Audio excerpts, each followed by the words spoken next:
Hello students, welcome to my channel. तो आज की वीडियो में हम पढ़ने वाले हैं आपके BA third semester English literature में यूनिट नंबर 8 में एक ड्रामा है द प्राइस, जिसको लिखा है आर्थर मिलर ने।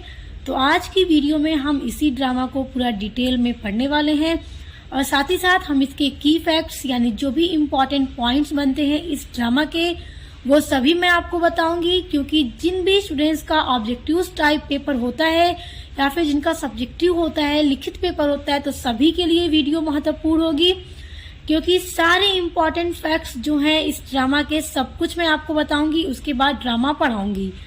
तो चलिए शुरू करते हैं। देखिए, सबसे पहली बात आप ये याद रखिएगा कि इस ड्रामा के राइटर हैं आर्थर मिलर और ये ड्रामा है एक अमेरिकन ड्रामा। तो बहुत इंपॉर्टेंट पॉइंट है ये कि ये कौन सा ड्रामा है, ये अमेरिकन ड्रामा है। इस ड्रामा को लिखा गया है 1967 ईस्वी में और इसको पब्लिश्ड कराया गया है 7 फरवरी 1968 ईस्वी में। ये जो ड्रामा है ये 2 एक्ट प्ले है, यानी कि इसमें 2 एक्ट हैं। तो ये सारे इंपॉर्टेंट पॉइंट्स हैं, आप याद रखिएगा। वेरी शॉर्ट क्वेश्चंस में और ऑब्जेक्टिव्स टाइप क्वेश्चंस में ये सारे पूछे जाते हैं। और ये ड्रामा है 2 भाइयों की कहानी, यानी कि it is a story of true brothers. और इस ड्रामा का जो टाइटल है द प्राइस, उसकी मीनिंग है कॉस्ट ऑफ फर्नीचर, यानी कि फर्नीचर की कीमत। प्राइस मतलब क्या होता है, मूल्य या कीमत। तो उसका मतलब है कॉस्ट ऑफ फर्नीचर, फर्नीचर की कीमत। क्योंकि इस स्टोरी में यानी इस ड्रामा में फर्नीचर को सेल करने की बात हो रही है दोनों भाइयों के बीच में, तो उसी फर्नीचर की कीमत इसमें लगाई जाती है। तो आखिर कैसा फर्नीचर है, क्यों बेचा जा रहा है, सब कुछ हम ड्रामा में पढ़ने वाले हैं।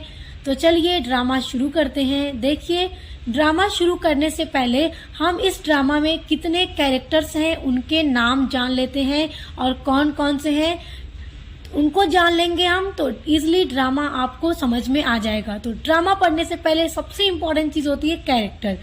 तो देखिए, इसमें जो पहला कैरेक्टर है वो है विक्टर फ्रांस। देखिए, विक्टर फ्रांस जो है अपने फादर का बड़ा बेटा है और ये पुलिसमैन है।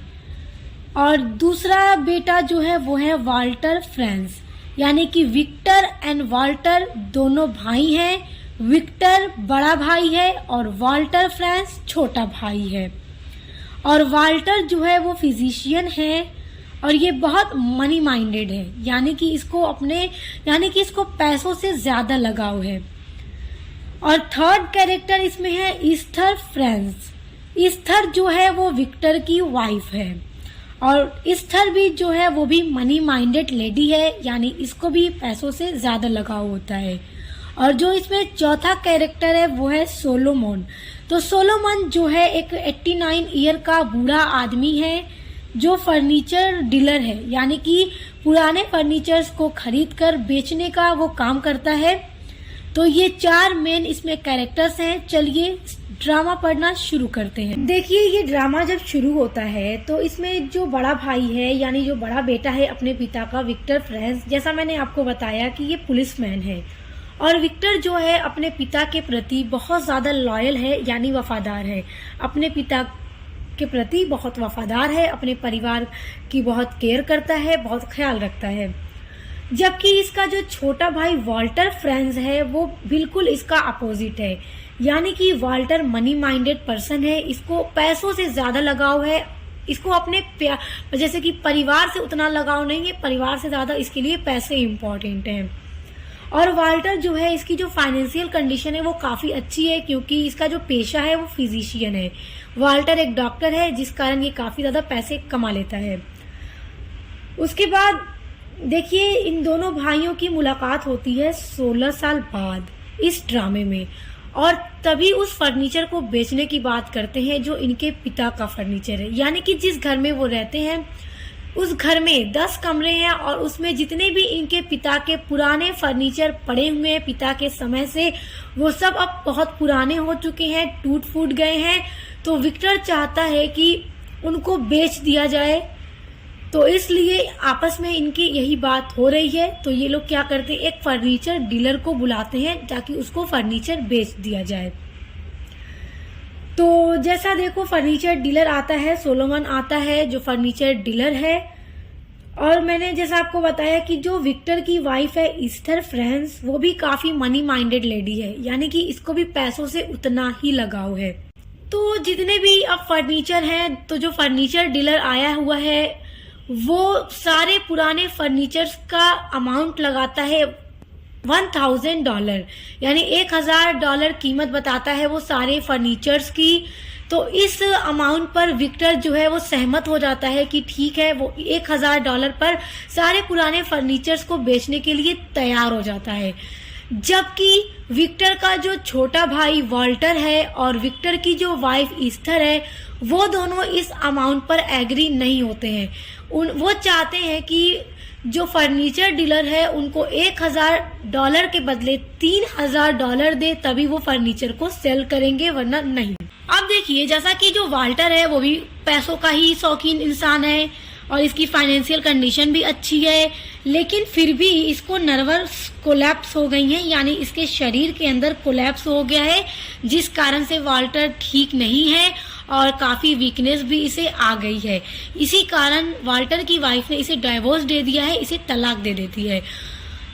उसके बाद देखिए, अब जो फर्नीचर डीलर आया है, जो सोलोमन उनके घर आया है, वो देखता है कि उसने जो अमाउंट लगाई है अब इस पर ये वाल्टर और विक्टर की वाइफ दोनों तैयार नहीं। जबकि देखिए, जो विक्टर है वो $1000 में सारे ओल्ड फर्नीचर्स को बेचने के लिए तैयार है। तो इसीलिए विक्टर, वाल्टर और ईस्थर में ही बहस होने लगती है कि नहीं, वाल्टर और ईस्थर जो है विक्टर की वाइफ, वो $3000 मांगते हैं।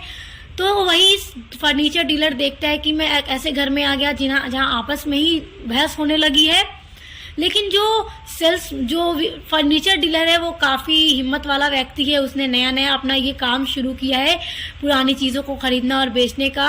काफ़ी बूढ़ा हो गया है मगर फिर भी हिम्मत नहीं हारता और अपने सारे कामों को करता है। देखो, इसमें एंड में ये नहीं पूरी तरह से दिखाया गया कि फर्नीचर बिकता है या नहीं बिकता, मगर इन दोनों भाइयों को ये समझ आता है कि ये दोनों एक ही व्यक्ति के दो अलग अलग हिस्से हैं। अब जैसा कैसे अलग हिस्से हैं आप देख सकते हैं। जो विक्टर है, बड़ा बेटा, अपने पिता के प्रति काफी लॉयल है, अपने पिता की इज्जत करता था जब उनके पिता जिंदा थे, अब तो वो नहीं है जिंदा। लेकिन वाल्टर अपने बड़े भाई का बिल्कुल अपोजिट है, परिवार का ख्याल नहीं रखता, परिवार से कोई लगाव नहीं है, सिर्फ पैसों से लगाव है। तो यहाँ पर एंड में बस यही दिखता है कि ये दोनों समझिए एक ही सिक्के के दो पहलू जिनको बोला जाता है वही है, और इसी तरह से ये स्टोरी एंड हो जाती है।